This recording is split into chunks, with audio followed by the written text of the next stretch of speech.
জমি দখলের অভিযোগ।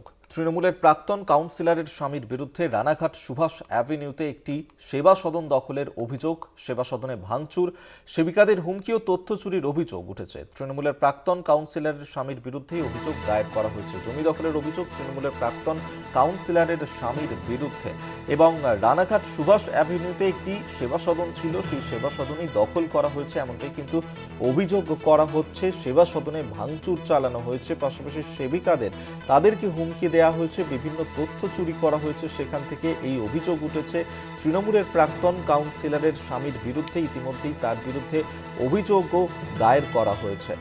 জমি দখলের অভিযোগ উঠেছে তৃণমূলের প্রাক্তন কাউন্সিলরের স্বামীর বিরুদ্ধে এবং এই ঘটনাকে কেন্দ্র করেই চাঞ্চল্য ছড়ায় সেখানে। রানাঘাট সুভাষ অ্যাভিনিউতে একটি সেবা সদন রয়েছে, সেই সেবা সদনটিকে দখল করেছেন তিনি, এমনটাই কিন্তু অভিযোগ করা হচ্ছে। সেবা সদনে ভাঙচুর, সেবিকাদের হুমকি ও তথ্য চুরির অভিযোগ করা হচ্ছে তৃণমূলের প্রাক্তন কাউন্সিলরের স্বামীর বিরুদ্ধে।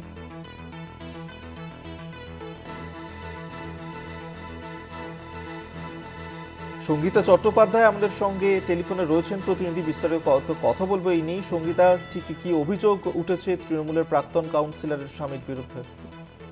হ্যাঁ, দেখো, রানাঘাট সুভাষ এভিনিউতে একটি সেবা সদন রয়েছে, যে সেবা সদনটির নাম বিশ্ববন্ধু সেবা সদন।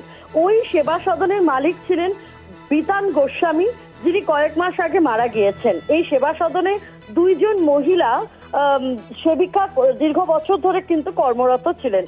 তারা এই সেবা সদনটির দায়িত্ব সামলাচ্ছিলেন, কিন্তু এই 16ই মার্চ আনুমানিক রাত 11টা নাগাদ রানাঘাট কুপাসের 10 নম্বর ওয়ার্ডের তৃণমূলের প্রাক্তন কাউন্সিলরের স্বামী বাবুসোনা সমাদ্দার, অনিমেষ হালদার এবং আরশাদ আলী দফাদার, এই তিনজন মিলে সেবা সদনটির দরজার তালা, জিনিসপত্র ভাঙচুর করে, পাশাপাশি সেবা সদনের মূল্যবান কিছু তথ্য কিন্তু চুরি করে বলে অভিযোগ তুলছেন তারা।